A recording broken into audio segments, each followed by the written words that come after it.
আসসালামু আলাইকুম প্রিয় গাইস, আলহামদুলিল্লাহ। আশা করি আপনারা সবাই ভালো আছেন। সবসময় দোয়া করি আপনারা যেন ভালো থাকেন। আজকে আমি একটা গ্রামে আসছি। সেই গ্রামের ঐতিহ্য আপনাদের একটু দেখাবার জন্য আমি এই ভিডিওটা দিচ্ছি। আসলে আল্লাহর নিদর্শন, আল্লাহর নিয়ামত, এগুলো না দেখলে মন ভালো লাগে না। এই যে একটা জায়গা, শুধু সরিষা আর সরিষা, যেদিকে থাকায় সেদিকেই শুধু সরিষা আর সরিষা।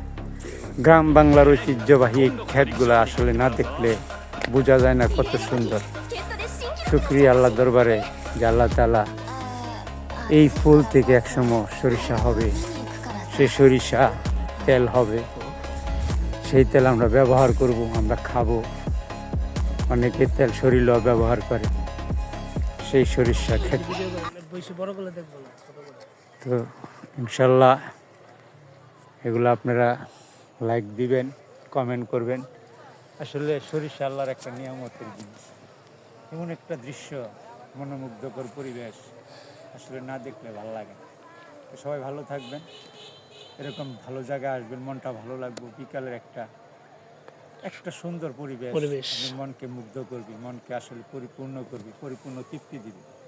আপনারা একটু সময় পাইলে একটু বিনোদন করবেন আর কি। সবাই ভালো থাকবেন, সুস্থ থাকবেন। আল্লাহ হাফেজ।